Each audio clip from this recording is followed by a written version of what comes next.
नमस्कार। उठो, जागो और तब तक मत रुको जब तक तुम्हें लक्ष्य की प्राप्ति ना हो जाए। स्वामी विवेकानंद जी के इन शब्दों का बड़ा महत्व है। भारत विविधताओं में एकता वाला देश। भारत भारतीय संस्कृति, परंपरा, गौरव और शान का परिचायक देश। भारत धार्मिक विभिन्नताओं वाला देश और भारत एक महान कृषि प्रधान देश। भारत जितना महान है, उसकी महानता बनाए रखना भी उतना ही महत्वपूर्ण है। डॉक्टर भीमराव अंबेडकर साहब न केवल ऐसी सोच रखते थे, बल्कि उस पर खरे भी उतरे।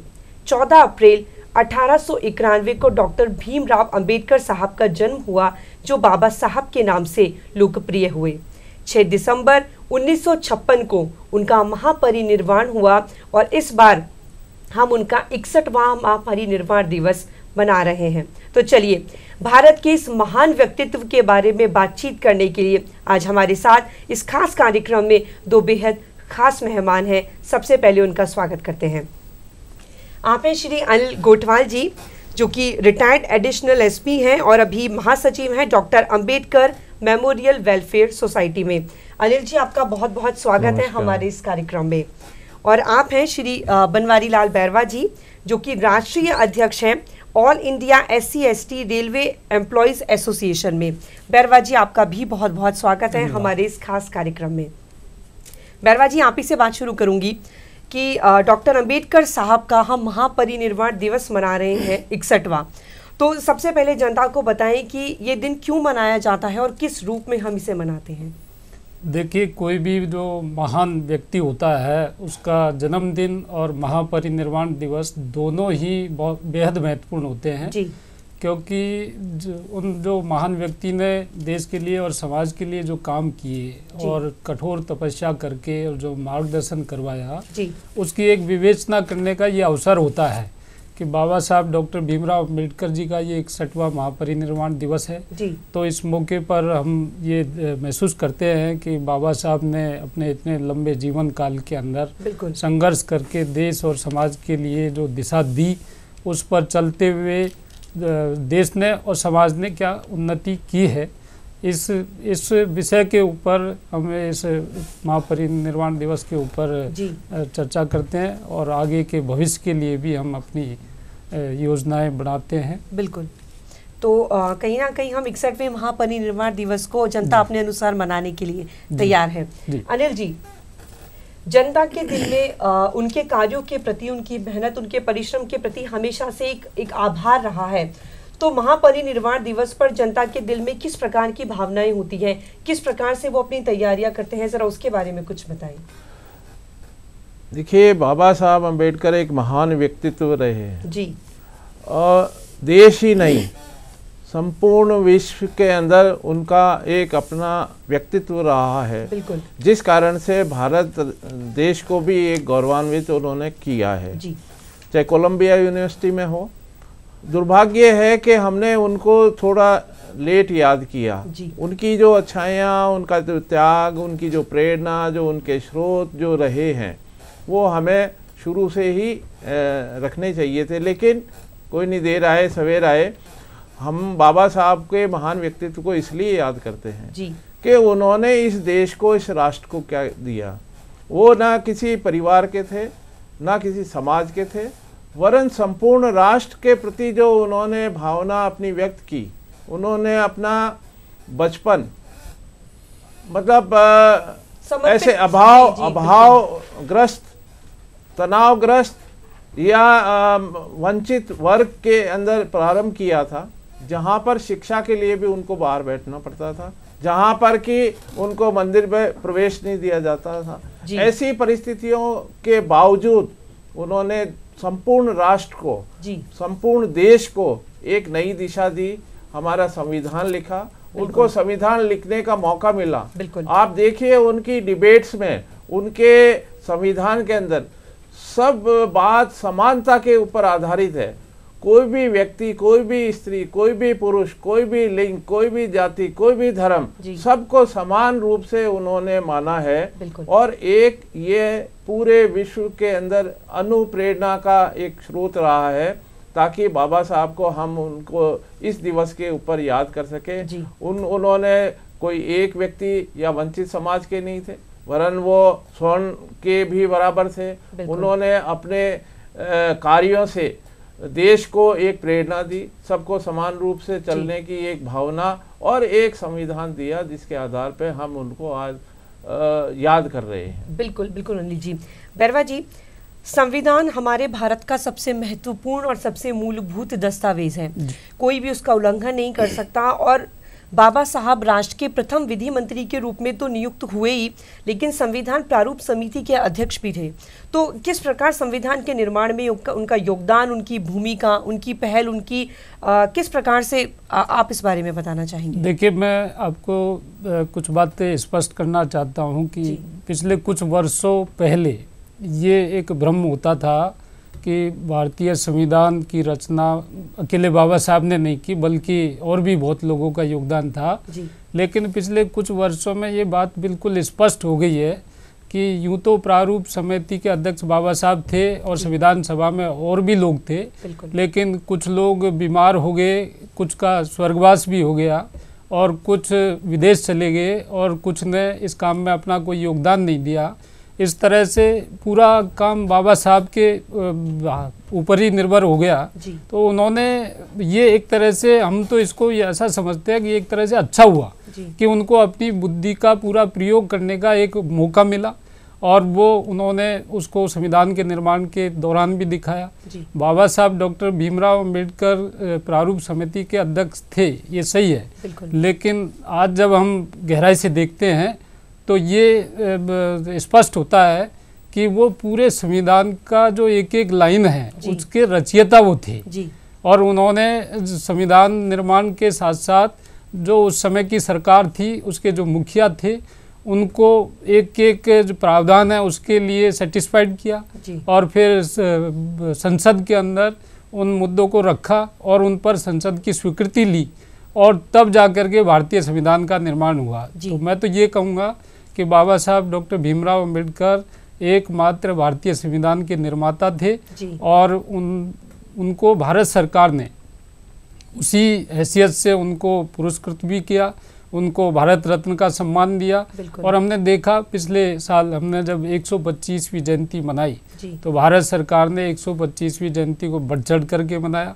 बाबा साहब के नाम से जो लंदन में जिस स्कूल में वो पढ़े थे उस स्कूल को सरकार ने खरीदा और ख़रीद के वहाँ पर जो ऐसा प्रावधान किया है कि जो भी दलित छात्र लंदन में आज भी पढ़ने जाएगा तो सरकार उसको वहाँ मुफ्त में रहने का और शिक्षा का प्रावधान कराएगी। यही नहीं, जो बॉम्बे के अंदर चैत्य भूमि पर, महू में और दिल्ली में जो अंतर्राष्ट्रीय केंद्र ये काम हुए हैं, तो ये सिर्फ ऐसा नहीं है कोई स्मारक बनाने के लिए हुए हैं, बल्कि जनता को, देश के लोगों को एक संदेश देने के लिए है कि देश के जो निर्माता है वो बाबा साहब डॉक्टर भीमराव अंबेडकर थे और उन्होंने जो हम लोगों के लिए काम किया उसको चिरस्थायी बनाए रखने के लिए सरकार ने ये कदम उठाए हैं।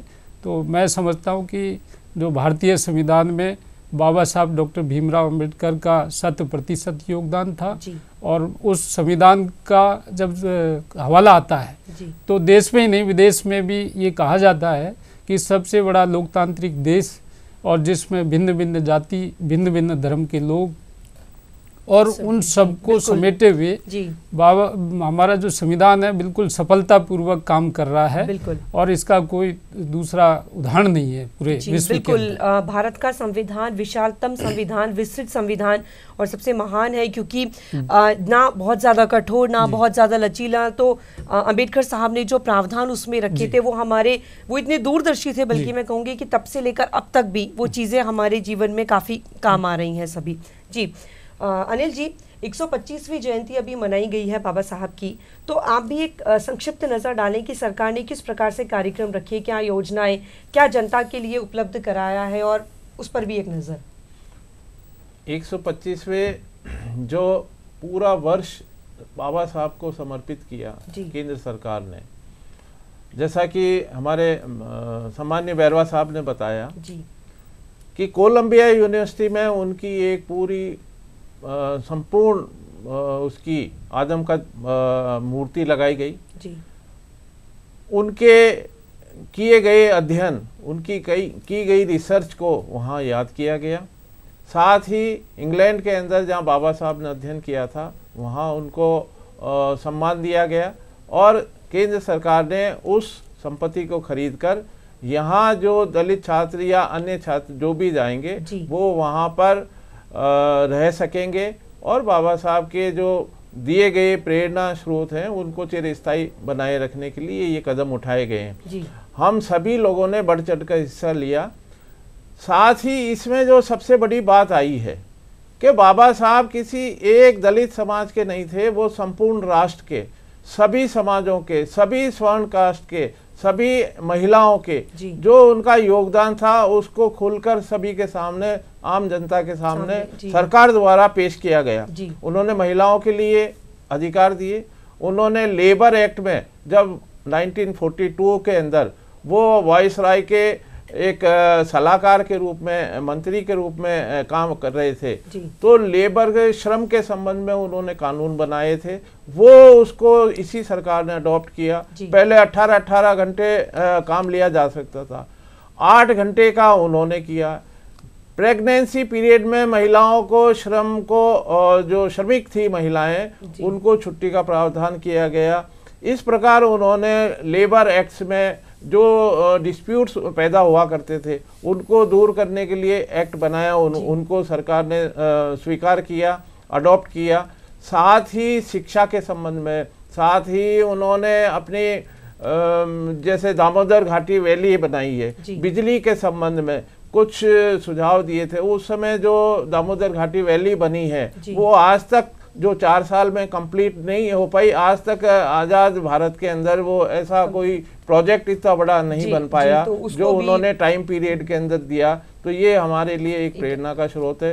इन चीज़ों को, बाबा साहब की चीज़ों को उनको याद किया गया, उनके त्याग, उनकी तपस्या, उनके द्वारा दिए गए विचार, उनके द्वारा कानून और संविधान के अंदर जो शक्तियाँ दी है उनको याद करके, जिसके अंदर की संपूर्ण जाति, संपूर्ण मानव जाति के प्रति जो उनकी भावना थी उसको कहीं ना कहीं यथार्थ रूप में सामने लाने के प्रयास किए गए। जी बैरवा जी, मुझे जहाँ तक याद है कि संविधान के अनुच्छेद 32 में रिट के लिए प्रावधान है कि यदि किसी नागरिक के अधिकारों का उल्लंघन होता है तो उच्चतम न्यायालय में कोई रिट लगा सकता है अपने अधिकारों का उल्लंघन रोकने के लिए। और अंबेडकर साहब ने कहा था कि अनुच्छेद 32 को हम सबसे महत्वपूर्ण आर्टिकल में से एक आर्टिकल मानते हैं क्योंकि इसके बिना संविधान का कोई आधार, कोई महत्व नहीं है। तो आज के परिप्रेक्ष्य में, आज की स्थिति में जानना चाहूँगी कि जिस मानसिकता को, जिस विचार को लेकर वो चले थे कि सामाजिक न्याय होना चाहिए, हर व्यक्ति के अधिकारों का उल्लंघन ना हो, तो हम भारत की तस्वीर को वर्तमान परिप्रेक्ष्य में कहाँ तक साबित कर पाए हैं? देखिए, यदि संविधान भी बन जाता और ये इस तरह का रिट का प्रावधान नहीं होता तो मेरे ख्याल से वो संविधान बिल्कुल शून्य साबित हो सकता था, क्योंकि जब तक किसी प्रावधान के लागू नहीं करने के खिलाफ कोई रिट का प्रावधान नहीं हो तब तक उसको लागू करने की बाध्यता नहीं होती है। तो ये बड़ा महत्वपूर्ण प्रावधान है और इसी के तहत जो जिन लोगों को न्याय नहीं मिलता है वो माननीय न्यायालय की शरण में जाते हैं, वहाँ उनको न्याय मिलता है। तो बाबा साहब डॉक्टर भीमराव अंबेडकर ने ये सारे पहलुओं को ध्यान में रख करके ये प्रावधान किए थे। मैं एक बात और बताना चाहता हूँ कि जैसे आपने रिट की बात कही, इसी तरह से बाबा साहब डॉक्टर भीमराव अंबेडकर की सोच सब नागरिकों के लिए थी और सब क्षेत्रों में थी। एक जो आपकी चर्चा से हटके मैं बात कर रहा हूँ क्योंकि बहुत चर्चित विषय चल रहा है अभी, जो नोटबंदी का मसला हुआ। जब ये नोटबंदी प्रधानमंत्री जी ने घोषित की तो काफ़ी सोशल मीडिया पर चर्चा हुई और इसमें ये जानने को हमें भी मिला कि बाबा साहब डॉक्टर भीमराव अंबेडकर अर्थशास्त्र के बहुत बड़े ज्ञाता थे और उन्होंने अर्थशास्त्र के क्षेत्र में अनेकों सुझाव दिए थे। द रूपी जो है वो भी उन्हीं का था और रिजर्व बैंक का गठन भी उन्होंने किया और हमारी जो अर्थव्यवस्था है इसको सुधारने के लिए उन्होंने ये सुझाव दिया था कि हर 10 साल में जो करेंसी है वो बदलनी चाहिए। लेकिन ये चीज़ें हुई नहीं अब तक और इस कारण से कहीं ना कहीं हमने उसका कहीं परेशानी हुई। अब ऐसा महसूस किया गया वो अलग बात है कि इसके इम्प्लीमेंटेशन में क्या समस्याएं होती हैं। लेकिन मैं ये बताना चाहता हूँ कि बाबा साहब की सोच कितनी गहरी थी और खाली समाज के क्षेत्र में नहीं, अर्थशास्त्र के क्षेत्र में, और जो उन्होंने एवं वकालत का भी काम किया, उन्होंने पढ़ाने का भी काम किया, उन्होंने अनेकों किताबें भी लिखी। तो कुल मिलाकर विश्लेषण अगर हम जिसे कहें कि एक काफ़ी अच्छा विश्लेषण उन्होंने पहले ही कर लिया था कि भारत देश के विकास के लिए, उसका स्तर बढ़ाने के लिए और किन किन चीज़ों की हमें आगे ज़रूरत पड़ सकती है। जी अनिल जी, डॉक्टर अंबेडकर साहब अर्थशास्त्र में डॉक्टरेट की उपाधि करके आए थे। साथ ही उन्होंने तब से ही ये मान लिया था कि भारत को औद्योगिकीकरण के लिए, खाद्य सुरक्षा के लिए, कृषि के लिए काम करना चाहिए। तो हम उनकी उस सुझावों को आज कहाँ तक हमारा लेवल हम सक्सेस हो पाए हैं, कहाँ तक हम उन चीज़ों को एग्जीक्यूट कर पाए हैं जैसा कि वो सोचते थे? नहीं, जैसे अब मैं आपको बताऊं कृषि के क्षेत्र में, कृषि के क्षेत्र में उन्होंने ये कहा कि लोगों के पास में 500 एकड़ जमीन है, इसको डिस्ट्रीब्यूट किया जाए, इसको सब व्यक्तियों के अंदर एक आप डिस्ट्रीब्यूट करोगे तो जो कृषि जोत का है, जिन्स का है, उन्होंने किस प्रकार पैदावार करनी है और हमें उनके अंदर क्या मिला के, जैसे खाद्य प्रसंस्करण और आजकल यूरिया और इनका ज़्यादा प्रयोग किया जा रहा है, उन्होंने इसको बैन करने के लिए कहा था कि नहीं, इसका कम से कम प्रयोग किया जाना चाहिए, ऑर्गेनिक खेती होनी चाहिए और छोटे छोटे जोत बना के खेती करें तो उसका हमारे को प्रभाव होगा और हमारी आर्थिक संपन्नता कृषकों की आएगी। कृषि के क्षेत्र में उन्होंने अपना दिया।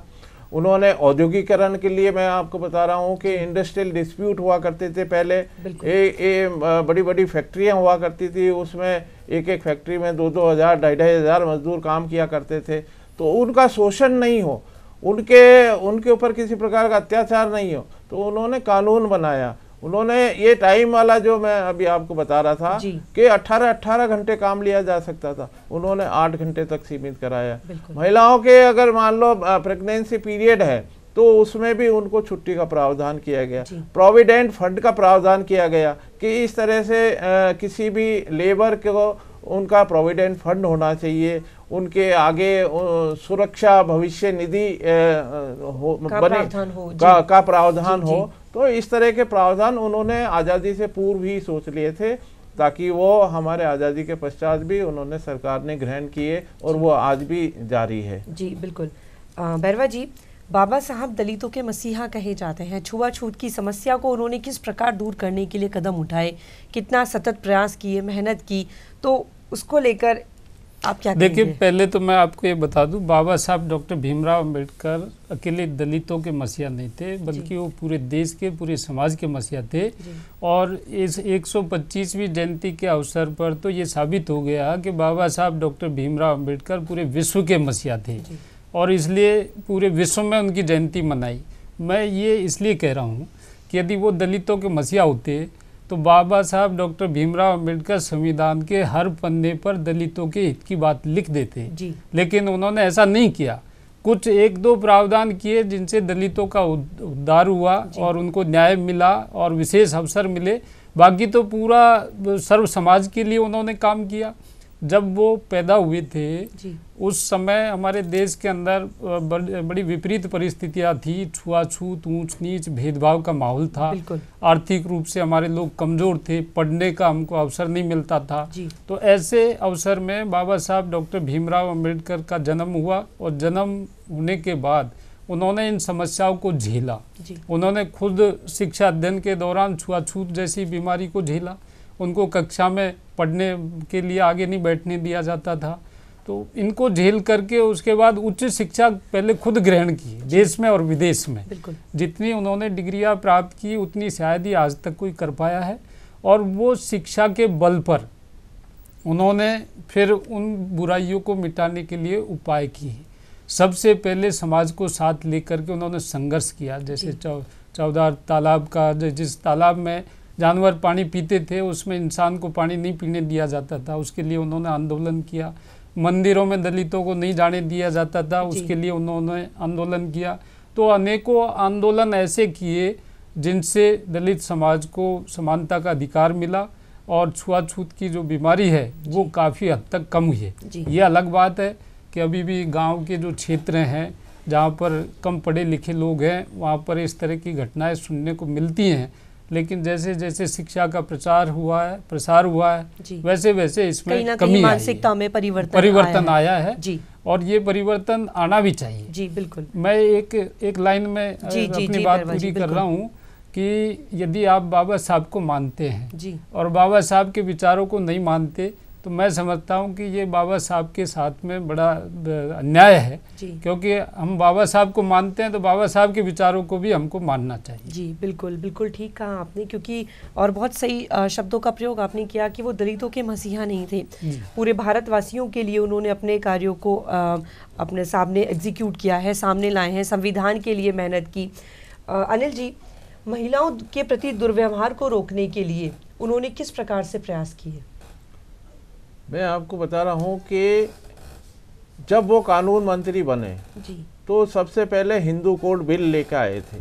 उसके अंदर महिलाओं को उन्होंने उस समय 52 के अंदर ही सोच लिया था कि उनको शादी के पश्चात महिलाओं को अधिकार मिलना चाहिए था। महिलाओं के लिए उसके ससुराल में भी उनको संपत्ति के ऊपर अधिकार होना चाहिए था। और अगर किसी की बेटी है तो बाप के संपत्ति के अंदर उसका पैतृक रूप से अधिकार होना चाहिए था। महिलाओं की सोच के लिए उन्होंने सारे कदम उठाए और दुर्भाग्यपूर्ण रहा कि हमारा वो बिल पास नहीं हो पाया और लोगों ने उसको गलत तरीके से लिया। आज उसी परिप्रेक्ष्य में महिलाओं के लिए जितने उत्पीड़न के ये जो कानून बन रहे हैं महिला उत्पीड़न के लिए, चाहे हमारे आईपीसी के अंदर 498A जो बनाया है स्पेशली क्रूरता को लेकर, ये बाबा साहब की देन है। ये सारे कानून उन्होंने उस समय सोच लिए थे। उन्होंने उनके रिहेबिलिटेशन के लिए, उन्होंने विधवा विवाह के लिए, उन्होंने सरकारी नौकरियों में आरक्षण देने के लिए उस समय प्रावधान किया था, जो कि आज ये उसको देखते हुए यथार्थ रूप से लागू किया जा रहा है। जी बिल्कुल ठीक बात है। बैरवा जी, ये बताएं कि डॉक्टर भीमराव अंबेडकर साहब विधि विशेषज्ञ थे। उन्होंने अपने दायरे को लेकर, अपने दायरे में सीमित ना रहकर, बल्कि मैं कहूँ अपने दायरे से बाहर जाकर, अपने प्रोफेशन, अपनी वकालत से बाहर होते हुए भी समाज के बीच में उतरे, समाज के लिए काम किया, जनता के लिए काम किया।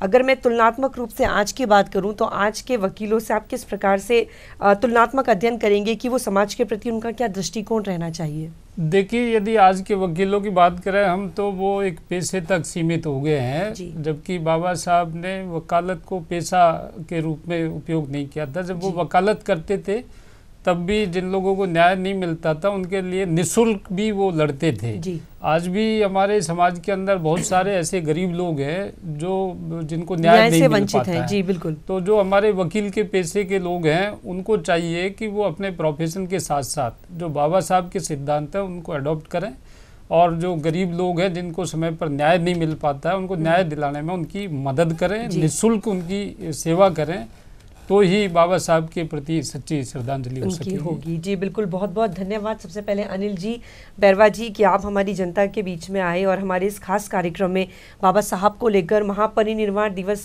हम जो मनाने जा रहे हैं अब उसके लिए आपने इतनी अच्छी बातें, इतना अच्छा मार्गदर्शन किया। चलते चलते अनिल जी, जनता के लिए संदेश क्या देना चाहेंगे? मैं बाबा साहब के एक स्लोगन से संदेश देना चाहूँगा। जी। बाबा साहब ने कहा था कि मरने के बाद भी अगर जीना चाहो तो कुछ लिख कर जाना। जी। मरने के बाद भी अगर जीना चाहो तो कुछ लिख कर जाना, या कुछ ऐसा कर जाना कि आप लिखने लायक ऐसा कोई कार्य करके। जी बिल्कुल। तो मैं ये कह रहा हूँ कि आप अपने कार्य के प्रति ऐसा कर्म करके आप जाएं ताकि आपको बाद में भी याद करें, और बाबा साहब को श्रद्धांजलि के लिए यही मैं 2 लाइनों से अपनी बात को रखता हूँ। बहुत बहुत धन्यवाद अनिल जी। बैरवा जी, चलते चलते आप भी क्या संदेश देंगे हमारी जनता? मैं तो बाबा साहब के महापरिनिर्वाण दिवस पर जो अनुसूचित जाति जनजाति के लोग हैं, दलित समाज के, उनके लिए संदेश देना चाहता हूँ कि बाबा साहब ने आगरा में एक महारैली के दौरान कहा था कि मुझे इन पढ़े लिखे लोगों ने धोखा दिया है, और वो इसलिए कहा था कि उनकी अपेक्षा थी कि जो दलित समाज के पढ़े लिखे लोग हैं, पढ़ लिख करके आगे चल के दलित समाज की सेवा करेंगे, लेकिन वो सिर्फ नौकरी तक सीमित हो गए हैं। तो इस मौके पर मैं यही कहूँगा कि जो लोग पढ़ लिख गए हैं, नौकरी में आगे हैं या व्यवसाय में आगे हैं, वो जो पीछे लोग रह गए हैं उनको आगे लाने का वो काम करें, समाज के प्रति अपनी जिम्मेदारी का निर्वहन करें। जी, बहुत बहुत धन्यवाद बैरवा जी, अनिल जी। और सही है कि भारतीय लोकतंत्र में डॉक्टर भीमराव अंबेडकर साहब के योगदान को हम भुला नहीं सकते। उनके प्रयास, उनकी विचारधारा और देश में परिवर्तन लाने की उनकी प्रबल इच्छा के लिए मैं हर भारतवासी, हर हिंदुस्तानी की तरफ से उन्हें कोटि कोटि नमन करती हूँ। उनके अथक प्रयासों के लिए उनका नाम सदैव स्वर्ण अक्षरों में लिखा जाएगा। सच है, यदि महात्मा गांधी राष्ट्रपिता हैं तो हमारे डॉक्टर भीमराव अंबेडकर साहब को हम हमारे संविधान के पिता के रूप में जानते हैं। डॉक्टर भीमराव अंबेडकर साहब, बाबा साहब जैसी महान शख्सियत शायद हमें यही ज्ञान देती है, हमें यही शिक्षा देती है कि कदम बढ़ाओ तो मंजिल तुम्हारी है, वरना ज़माना कब किसी का इंतज़ार करता है, और जिसे यकीन है अपनी उड़ान पर दिल से फलक को ऐसा परिंदा ही पार करता है। इसी के साथ, इसी भावना के साथ आज के इस कार्यक्रम को हम यहीं पर विराम देंगे। नमस्कार।